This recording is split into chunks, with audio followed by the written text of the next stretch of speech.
يا يحيى خذ الكتاب بقوة وآتيناه الحكم صبيا وحنانا من لدنا وزكاة وكان تقيا وبرا بوالديه ولم يكن جبارا عصيا وسلام عليه يوم ولد ويوم يموت ويوم يبعث حيا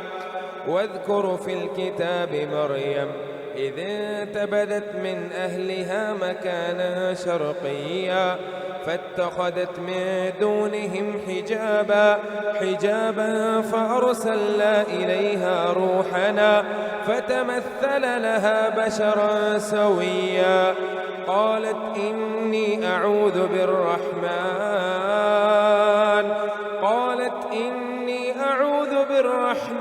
منك إن كنت تقيا قال إنما أنا رسول ربك لأهب لك غلاما زكيا قالت أنى يكون لي غلام ولم يمسسني بشر ولم أك بغيا قال كذلك قال ربك هو علي هين ولنجعله آية للناس ورحمة منا وكان أمرا مقضيا فحملته فانتبذت به مكانا قصيا فأجاءها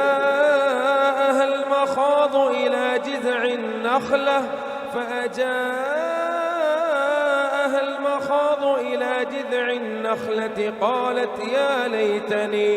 قالت يا ليتني مت قبل هذا وكنت نسيا منسيا فناداها من تحتها ألا تحزني قد جعل ربك تحتك سريا وهزي إليك بجذع النخلة تساقط عليك رطبا جنيا فكلي واشربي وقري عينا فإما ترين من البشر أحدا فقولي إني نذرت للرحمن فلن أكلم اليوم إنسيا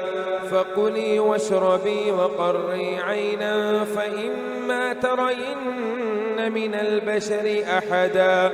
فقولي إني نذرت للرحمن صوما فلن أكلم اليوم إنسيا فأتت به قومها تحمله قالوا يا مريم لقد جئت شيئا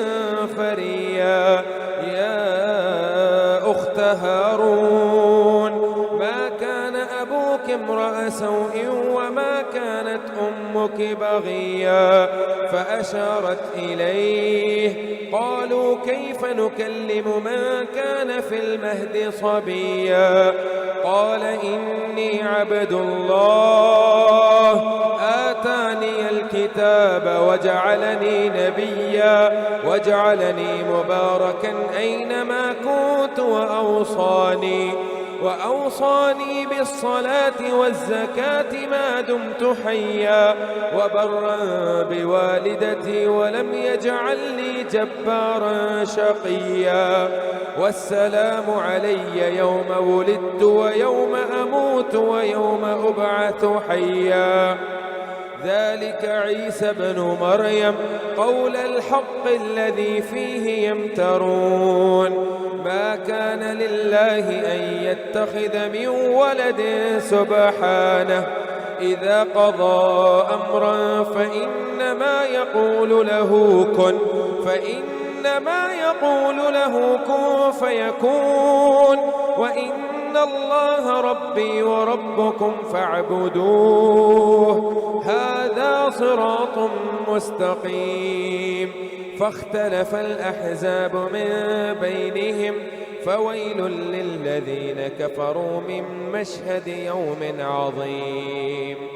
أسمع بهم وأبصر يوم يأتوننا لكن الظالمون اليوم في ضلال مبين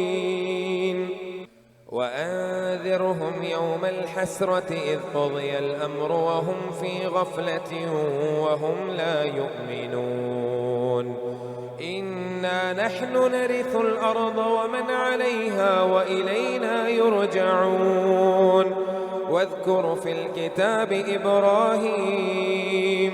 إنه كان صديقا نبيا إذ قال لأبيه يا أبت لم تعبد ما لا يسمع ولا يبصر ولا يغني عنك شيئا يا أبت إني قد جاءني من العلم ما لم يأتك فاتبعني أهدك صراطا سويا يا أبت لا تعبد الشيطان إن الشيطان كان للرحمن عصيا يا أبت إني أخاف أن يمسك عذاب من الرحمن فتكون للشيطان وليا قال أراغب أنت عن آلهتي يا إبراهيم لئن لم تنته لأرجمنك واهجرني مليا قال سلام عليك سأستغفر لك ربي إنه كان بي حفيا وأعتزلكم وما تدعون من دون الله وأدعو ربي عسى ألا أكون بدعاء ربي شقيا فلما اعتزلهم وما يعبدون من دون الله وهبنا له إسحاق ويعقوب وكلا جعلنا نبيا ووهبنا لهم من رحمتنا وجعلنا لهم لسان صدق عليا واذكر في الكتاب موسى إنه كان مخلصا وكان رسولا نبيا وناديناه من جانب الطور الأيمن وقربناه نجيا ووهبنا له من رحمتنا أخاه هارون نبيا واذكر في الكتاب إسماعيل إنه كان صادق الوعد وكان رسولا نبيا وكان يأمر أهله بالصلاة والزكاة وكان عند ربه مرضيا واذكر في الكتاب إدريس إنه كان صديقا نبيا ورفعناه مكانا عليا أولئك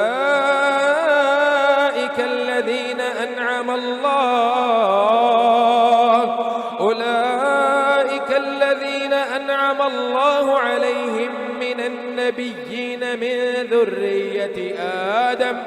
وممن حملنا مع نوح ومن ذرية إبراهيم وإسرائيل وممن هدينا واجتبينا إذا تتلى عليهم آيات الرحمن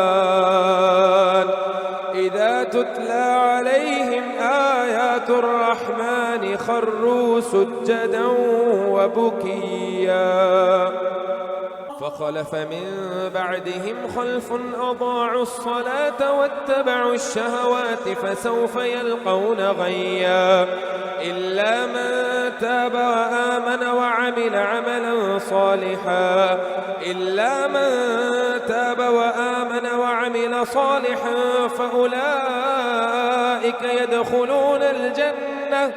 فأولئك يدخلون الجنة ولا يظلمون شيئا جنات عدن التي وعد الرحمن عباده بالغيب إنه كان وعده مأتيا لا يسمعون فيها لغوا إلا سلاما ولهم رزقهم فيها بكرة وعشيا تلك الجنة التي نورث من عبادنا من كان تقيا وما نتنزل إلا بأمر ربك له ما بين أيدينا وما خلفنا وما بين ذلك وما كان ربك نسيا رب السماوات والأرض وما بينهما فاعبده واصطبر لعبادته هل تعلم له سميا ويقول الإنسان أإذا ما مت لسوف أخرج حيا أولا يذكر الإنسان أنا خلقناه من قبل ولم يك شيئا فوربك لنحشرنهم والشياطين ثم لنحضرنهم حول جهنم جثيا ثم لنازعن من كل شيعة أيهم أشد على الرحمن عتيا ثم لنحن أعلم بالذين هم أولى بها صليا وإن منكم إلا واردها كان على ربك حتما مقضيا ثم ننجي الذين اتقوا ونذر الظالمين فيها جثيا وإذا تتلى عليهم آياتنا بينات قال الذين كفروا للذين آمنوا أي الفريقين خير مقاما وأحسن نديا وكم أهلكنا قبلهم من قرن هم أحسن أثاثا ورئيا قل من كان في الضلالة فليمدد له الرحمن مدا حتى إذا رأوا ما يوعدون إما العذاب وإما الساعة فسيعلمون من هو شر مكانا وأضعف جودا ويزيد الله الذين اهتدوا هدى والباقيات الصالحات خير عند ربك ثوابا وخير مردا أفرأيت الذي كفر بآياتنا وقال لأوتين مالا وولدا أطلع الغيب أم اتخذ عند الرحمن عهدا كلا سنكتب ما يقول ونمد له من العذاب مدا ونرثه ما يقول ويأتينا فردا واتخذوا من دون الله آلهة ليكونوا لهم عزا كلا سيكفرون بعبادتهم ويكونون عليهم ضدا ألم تر أنا أرسلنا الشياطين على الكافرين تؤزهم أزا فلا تعجل عليهم إنما نعد لهم أدا يوم نحشر المتقين إلى الرحمن وفدا ونسوق المجرمين إلى جهنم وردا لا يملكون الشفاعة إلا من اتخذ عند الرحمن عهدا وقالوا اتخذ الرحمن ولدا لقد جئتم شيئا إدا تكاد السماوات يتفطرن منه وتنشق الأرض وتخر الجبال هدا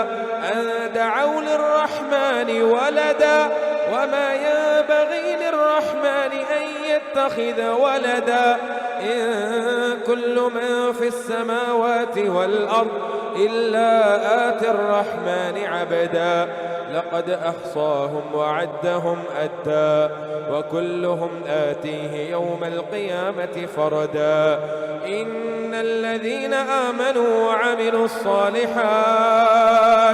سيجعل لهم الرحمن ودا فإنما يسرناه بلسانك لتبشر به المتقين وتنذر به قوما لدا وكم أهلكنا قبلهم من قرن هل تحس منهم من أحد أو تسمع لهم ركزا طه ما أنزلنا عليك القرآن لتشقى إلا تذكرة لمن يخشى تنزيلا ممن خلق الأرض والسماوات العلى الرحمن على العرش استوى له ما في السماوات وما في الأرض وما بينهما وما تحت الثرى وإن تجهر بالقول فإنه يعلم السر وأخفى الله لا إله إلا هو له الأسماء الحسنى وهل أتاك حديث موسى إذ رأى نارا فقال لأهلهم كثوا إني آنست نارا لعلي آتيكم منها بقبس أو أجد على النار هدى فلما أتاها نودي يا موسى إني أنا ربك فاخلع عليك إنك بالوادي المقدس طوى وأنا اخترتك فاستمع لما يوحى إنني أنا الله لا إله إلا أنا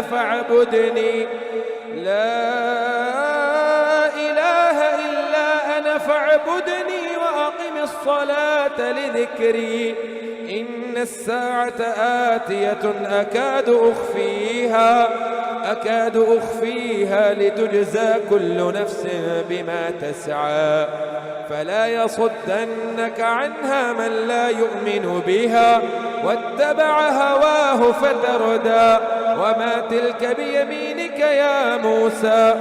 قال هي عصاي أتوكأ عليها وأهش بها على غنمي ولي فيها مآرب أخرى قال ألقها يا موسى فألقاها فإذا هي حية تسعى قال خذها ولا تخف سنعيدها سيرتها الأولى واضمم يدك إلى جناحك تخرج بيضاء من غير سوء آية أخرى لنريك من آياتنا الكبرى اذهب إلى فرعون إنه طغى قال رب اشرح لي صدري ويسر لي أمري واحلل عقدة من لساني يفقه قولي واجعل لي وزيرا من أهلي هارون أخي أشدد به أزري وأشركه في أمري كي نسبحك كثيرا ونذكرك كثيرا إنك كنت بنا بصيرا قال قد أوتيت سؤلك يا موسى ولقد مننا عليك مرة أخرى إذ أوحينا إلى أمك ما يوحى أن اقذفيه في التابوت فاقذفيه في اليم فليلقه اليم بالساحل يأخذه عدو لي وعدو له وألقيت عليك محبة مني ولتصنع على عيني إذ تمشي أختك فتقول هل أدلكم على من يكفله فرجعناك إلى أمك كي تقر عينها ولا تحزن وقتلت نفسا فنجيناك من الغم وفتناك فتونا فلبثت سنين في أهل مدين ثم جئت على قدري يا موسى واصطنعتك لنفسي اذهب أنت وأخوك بآياتي ولا تنيا في ذكري اذهبا إلى فرعون إنه طغى فقولا له قولا لينا لعله يتذكر أو يخشى قالا ربنا إننا نخاف أن يفرط علينا أو أن يطغى قالا ربنا إننا نخاف أن يفرط علينا أو أن يطغى قال لا تخافا إنني معكما أسمع وأرى فأتياه فقولا إنا رسول ربك فأرسل معي بني إسرائيل فأرسل معنا بني إسرائيل ولا تعذبهم قد جئناك بآية من ربك والسلام على من اتبع الهدى إنا قد أوحي إلينا أن العذاب على من كذب وتولى قال فمن ربكما يا موسى قال ربنا الذي أعطى كل شيء خلقه ثم هدى قال فما بال القرون الأولى قال بل ألقوا فإذا حبالهم قال علمها عند ربي في كتاب لا يضل ربي ولا ينسى الذي جعل لكم الأرض مهدا وسلك لكم فيها سبلا وأنزل من السماء ماء فأخرجنا به أزواجا من نبات شتى كلوا وارعوا أنعامكم إن في ذلك لآيات لأولي النهى منها خلقناكم وفيها نعيدكم ومنها نخرجكم تارة أخرى ولقد أريناه آياتنا كلها فكذب وأبى قال أجئتنا لتخرجنا من أرضنا بسحرك يا موسى فلنأتينك بسحر مثله فاجعل بيننا وبينك موعدا لا نخلفه نحن ولا أنت مكانا سوى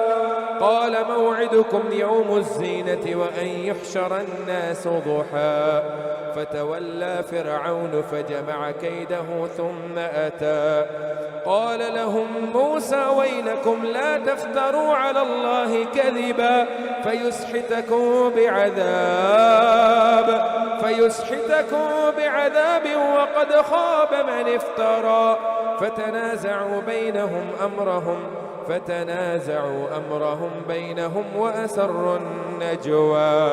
قالوا إن هذان لساحران يريدان أن يخرجاكم من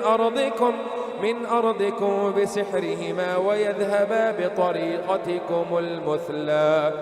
ويذهبا بطريقتكم المثلى فأجمعوا كيدكم ثم أتوا صفا وقد أفلح اليوم من استعلى قالوا يا موسى إما أن تلقي وإما أن نكون أول من ألقى قال بل ألقوا فإذا حبالهم وعصيهم يخيل إليه من سحرهم أنها تسعى فأوجس في نفسه خيفة موسى قلنا لا تخف إنك أنت الأعلى وألق ما في يمينك تلقف ما صنعوا إنما صنعوا كيد ساحر ولا يفلح الساحر حيث أتى فألقي السحرة سجدا قالوا آمنا برب هارون وموسى قال آمنتم له قبل أن آذن لكم إنه لكبيركم الذي علمكم السحر فلأقطعن أيديكم وأرجلكم من خلاف ولأصلبنكم في جذوع النخل ولتعلمن أينا أشد عذابا وأبقى قالوا لن نؤثرك على ما جاءنا من البينات والذي فطرنا فاقض ما أنت قاض إنما تقضي هذه الحياة الدنيا إنا آمنا بربنا ليغفر لنا خطايانا وما أكرهتنا عليه من السحر والله خير وأبقى إنه من يأتي ربه مجرما فإن له جهنم لا يموت فيها ولا يحيا ومن يأته مؤمنا قد عمل الصالحات فأولئك لهم الدرجات العلا جنات جنات عدن تجري من تحتها الأنهار خالدين فيها وذلك جزاء من تزكى. ولقد أوحينا إلى موسى أن أسر بعبادي فاضرب لهم طريقا في البحر يبسا لا تخاف دركا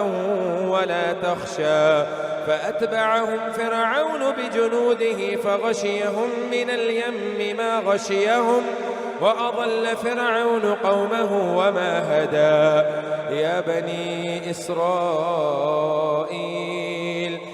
بني إسرائيل قد أنجيناكم من عدوكم وواعدناكم جانب الطور الأيمن ونزلنا عليكم المن والسلوى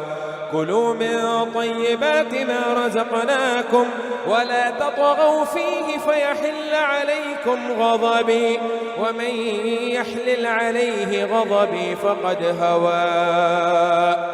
وإني لغفار لمن تاب وآمن وعمل صالحا ثم اهتدى. وما أعجلك عن قومك يا موسى؟ قال هم أولئك على أثري وعجلت إليك رب لترضى. قال فإنا قد فتنا قومك من بعدك وأضلهم السامري. فرجع موسى إلى قومه غضبان أسفا قال يا قوم ألم يعدكم ربكم وعدا حسنا أفطال عليكم العهد أم أردتم أن يحل عليكم غضب من ربكم فأخلفتم موعدي. قالوا ما أخلفنا موعدك بملكنا ولكننا حملنا أوزارا من زينة القوم فقذفناها فكذلك ألقى السامري. فأخرج لهم عجلا جسدا له خوار فقالوا هذا إلهكم وإله موسى فنسي. أفلا يرون ألا يرجع إليهم قولا ولا يملك لهم ضرا ولا نفعا. ولقد قال لهم هارون من قبل يا قوم إنما فتنتم به وإن ربكم الرحمن فاتبعوني وأطيعوا أمري. قالوا لن نبرح عليه عاكفين حتى يرجع إلينا موسى. قال يا هارون ما منعك إذ رأيتهم ضلوا ألا تتبعني أفعصيت أمري؟ قال يا ابن أم لا تأخذ بلحيتي ولا برأسي إني خشيت أن تقول فرقت بين بني إسرائيل ولم ترقب قولي. قال فما خطبك يا سامري؟ قال بصرت بما لم يبصروا به فقبضت قبضة من أثر الرسول فنبذتها وكذلك سولت لي نفسي. قال فاذهب فإن لك في الحياة أن تقول لا مساس وإن لك موعدا لن تخلفه وانظر إلى إلهك الذي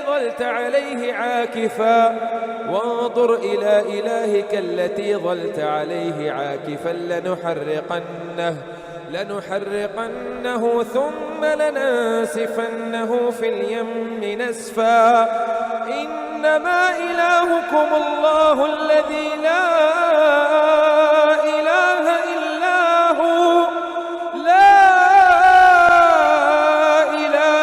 إلا هو وسع كل شيء علما.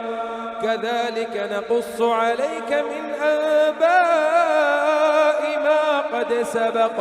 وقد آتيناك من لدنا ذكرا. من أعرض عنه فإنه يحمل يوم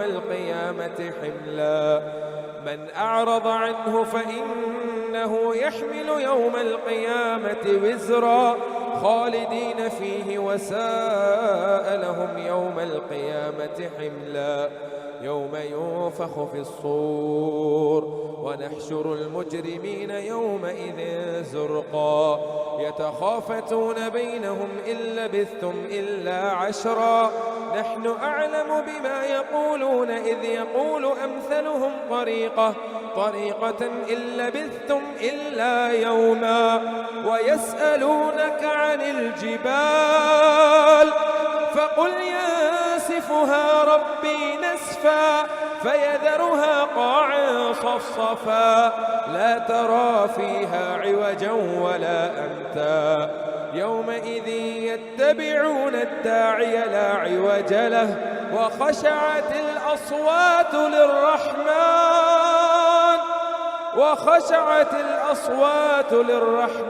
فلا تسمع إلا همسا يومئذ لا تنفع الشفاعة إلا من أذن له الرحمن ورضي له قولا يعلم ما بين أيديهم وما خلفهم ولا يحيطون به علما ومن يعمل من الصالحات يومئذ لا تنفع الشفاعة إلا من أذن له الرحمن ورضي له قولا يعلم ما بين أيديهم وما خلفهم ولا يحيطون به علما ومن يعمل وعنت الوجوه للحي القيوم وقد خاب من حمل ظلما ومن يعمل من الصالحات وهو مؤمن فلا يخاف ظلما ولا هضما وكذلك أنزلناه قرآنا عربيا وصرفنا فيه من الوعيد لعلهم يتقون أو يحدث لهم ذكرا فتعالى الله الملك الحق ولا تعجل بالقرآن من قبل أن يقضى إليك وحيه وقل رب زدني علما ولقد عهدنا إلى آدم من قبل فنسي ولم نجد له عظما وإذ قلنا للملائكة اسجدوا لآدم فسجدوا إلا إبليس أبى فقلنا يا آدم إن هذا عدو لك ولزوجك فلا يخرجنكما من الجنة فتشقى إن لك ألا تجوع فيها ولا تعرى وأنك لا تظمأ فيها ولا تضحى فوسوس إليه الشيطان قال يا آدم هل أدلك على شجرة الخلد وملك لا يبلى فأكلا منها فبدت لهما سوآتهما وطفقا يخصفان عليهما من ورق الجنة وعسى آدم ربه فغوى ثم اجتباه ربه فتاب عليه وهدى قال اهبطا منها جميعا بعضكم لبعض عدو فإما يأتينكم مني هدى فمن اتبع هداي فلا يضل ولا يشقى ومن أعرض عن ذكري فإن له معيشة ضنكا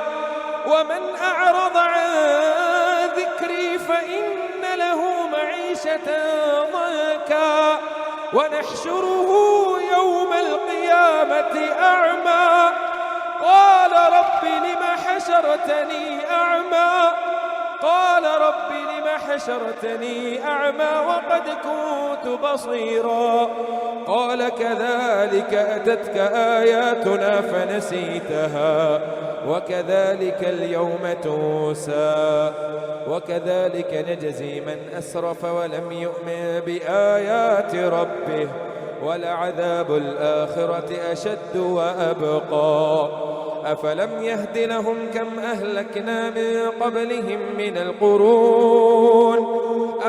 يهد لهم كم أهلكنا قبلهم من القرون يمشون في مساكنهم إن في ذلك لآيات لأولي النهى ولولا كلمة سبقت من ربك لكان لزاما وأجل مسمى فاصبر على ما يقولون وسبح بحمد ربك قبل طلوع الشمس وقبل غروبها ومن آناء الليل فسبح وأطراف النهار لعلك ترضى ولا تمدن عينيك إلى ما متعنا به أزواجا منهم زهرة الحياة الدنيا لنفتنهم فيه ورزق ربك خير وأبقى وأمر أهلك بالصلاة واصطبر عليها لا نسألك رزقا نحن نرزقك والعاقبة للتقوى وقالوا لولا يأتينا بآية من ربه أولم تأتهم بينة ما في الصحف الأولى ولو أنا أهلكناه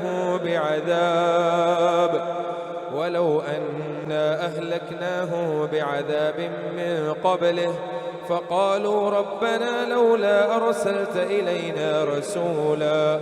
ولو أنا أهلكناهم بعذاب من قبله لقالوا ربنا لولا أرسلت إلينا رسولا فنتبع آياتك من قبل أن نذل ونخزى قل كل متربص فتربصوا فستعلمون من أصحاب الصراط السوي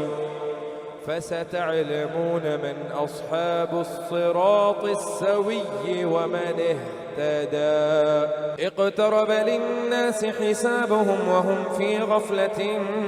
معرضون ما يأتيهم من ذكر من ربهم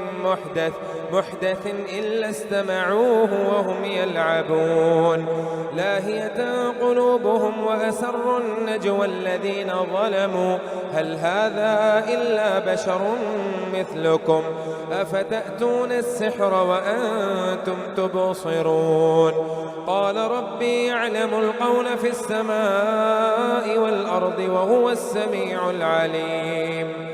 بل قالوا أضغاث أحلام بل افتراه بل هو شاعر فليأتنا بآية كما أرسل الأولون ما آمنت قبلهم من قرية أهلكناها أفهم يؤمنون وما أرسلنا قبلك إلا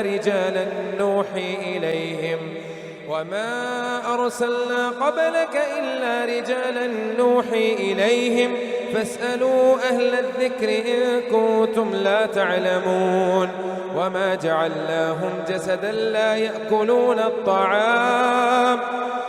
جعلناهم جسدا لا يأكلون الطعام وما كانوا خالدين ثم صدقناهم الوعد فأنجيناهم ومن نشاء وأهلكنا المسرفين لقد أنزلنا إليكم كتابا فيه ذكركم أفلا تعقلون وكم قصمنا من قرية كانت ظالمة وأنشأنا بعدها قوما آخرين فلما أحسوا بأسنا إذا هم منها يركضون لا تركضوا وارجعوا إلى ما أترفتم فيه ومساكنكم لعلكم تسألون قالوا يا ويلنا إنا كنا ظالمين فما زالت تلك دعواهم حتى جعلناهم حصيدا خامدين وما خلقنا السماء والأرض وما بينهما لاعبين لو أردنا أن نتخذ لهوا لاتخذناه من لدنا إن كنا فاعلين بل نقذف بالحق على الباطل فيدمغه فإذا هو زاهق ولكم الويل مما تصفون وله من في السماوات والأرض ومن عنده لا يستكبرون عن عبادته ولا يستحسرون يسبحون الليل والنهار لا يفترون أم اتخذوا آلهة من الأرض هم ينشرون لو كان فيهما آلهة إلا الله لفسدتا فسبحان الله رب العرش عما يصفون لا يسأل عما يسأل وهم يفعلون لا يسأل عما يفعل وهم يسألون أم اتخذوا من دونه آلهة قل هاتوا برهانكم هذا ذكر من معي وذكر من قبلي بل أكثرهم لا يعلمون الحق فهم معرضون وما أرسلنا من قبلك من رسول إلا نوحي إليه أنه لا إله إلا أنا فاعبدون وقالوا اتخذ الرحمن ولدا سبحانه بل عباد مكرمون لا يسبقونه بالقول وهم بأمره يعملون يعلم ما بين أيديهم وما خلفهم ولا يشفعون إلا لمن ارتضى وهم من خشيته مشفقون ومن يقل منهم إني إله من دونه فذلك نجزيه جهنم كذلك نجزي الظالمين أولم ير الذين كفروا أن السماوات والأرض كانتا رتقا ففتقناهما وجعلنا من الماء كل شيء حي أفلا يؤمنون وجعلنا في الأرض رواسي أن تميد بهم وجعلنا فيها فجاجا سبلا لعلهم يهتدون وجعلنا السماء سقفا محفوظا وهم عن آياتها معرضون وهو الذي خلق الليل والنهار والشمس والقمر كل في فلك يسبحون وما جعلنا لبشر من قبلك الخلد أفإن مت فهم الخالدون كل نفس ذائقة الموت ونبلوكم بالشر والخير فتنة وإلينا ترجعون وإذا رآك الذين كفروا إن يتخذونك إلا هزوا أهذا الذي يذكر آلهتكم وهم بذكر الرحمن هم كافرون خلق الإنسان من عجل سأريكم آياتي فلا تستعجلون ويقولون متى هذا الوعد إن كنتم صادقين لو يعلم الذين كفروا حين لا يكفون عن وجوههم النار ولا عن ظهورهم ولا هم ينصرون بل تأتيهم بغتة فتبهتهم فلا يستطيعون ردها ولا هم ينظرون ولقد استهزئ برسل من قبلك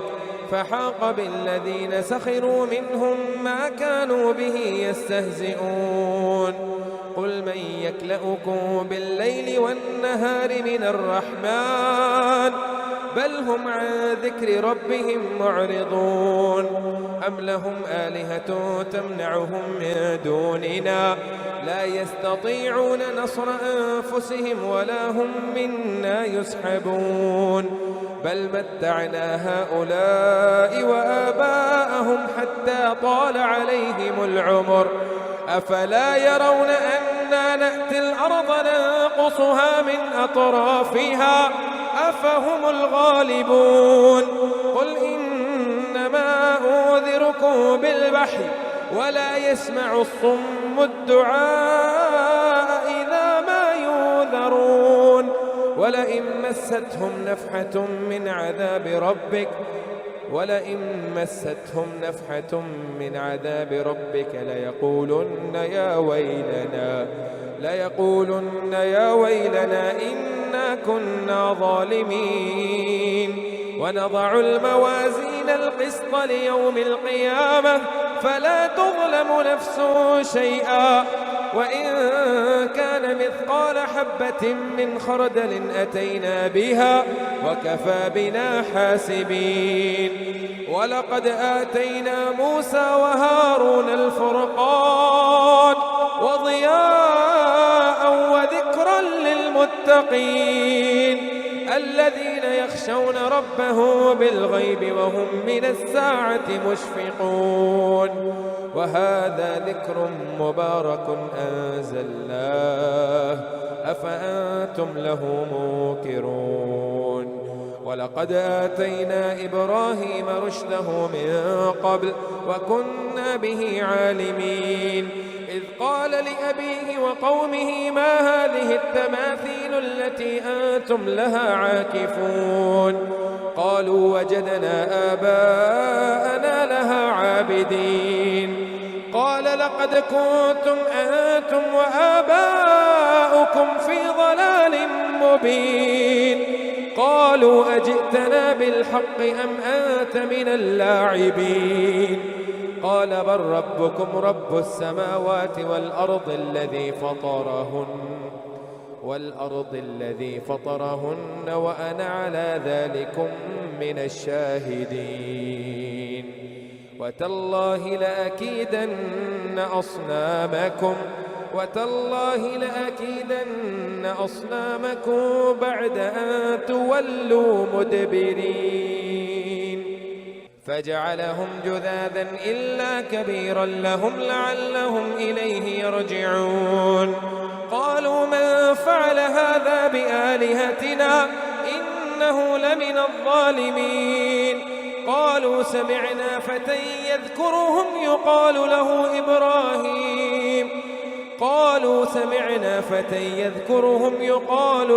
إبراهيم. قالوا فأتوا به على أعين الناس لعلهم يشهدون.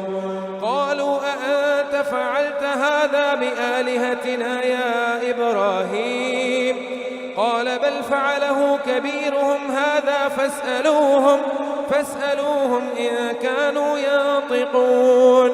فرجعوا إلى أنفسهم فقالوا إنكم أنتم الظالمون.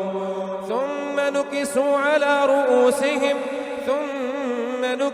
على رؤوسهم لقد علمت ما هؤلاء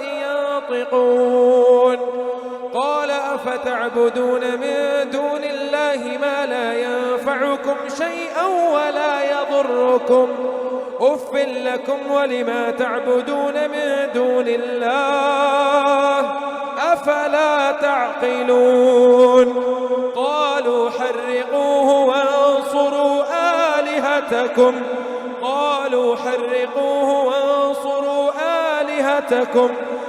آلهتكم إن كنتم فاعلين. قلنا يا نار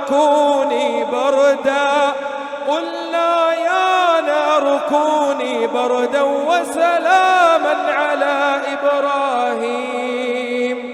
وأرادوا به كيدا فجعلناهم الأخسرين. ونجيناه ولوطا إلى الأرض التي باركنا فيها للعالمين.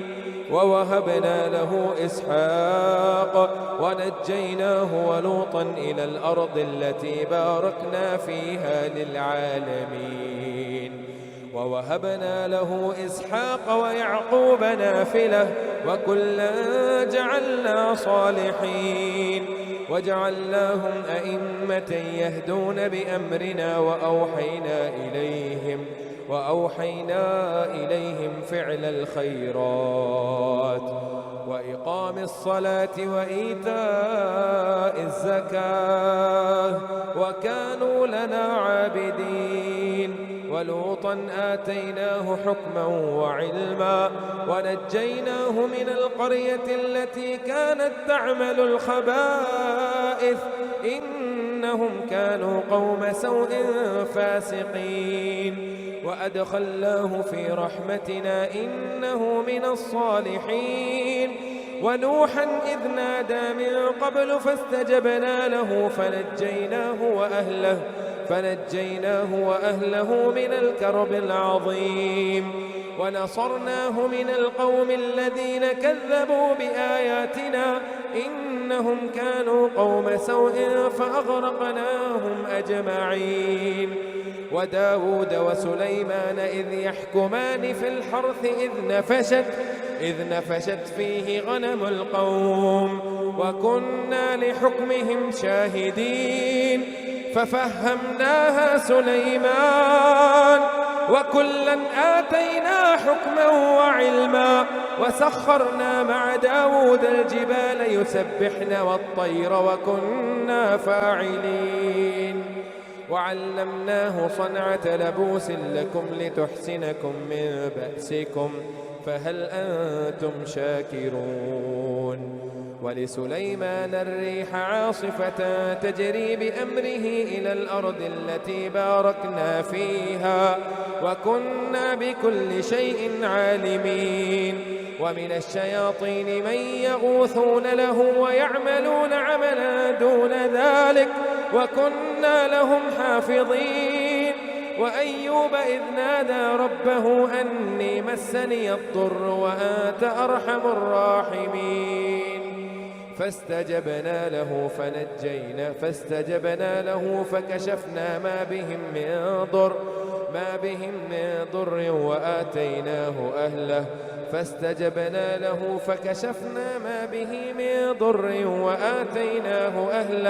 وآتيناه أهله ومثلهم معهم رحمة من عندنا وذكرى للعابدين وإسماعيل وإدريس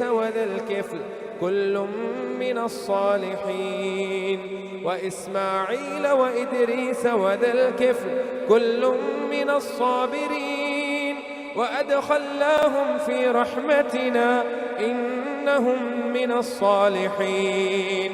وذا النون إذ ذهب مغاضبا فظن أن لن نقدر عليه فنادى في الظلمات أن لا إله إلا أنت سبحانك إني كنت من الظالمين فاستجبنا له ونجيناه من الغم وكذلك ننجي المؤمنين وزكريا إذ نادى ربه رب لا تذرني فردا وأنت خير الوارثين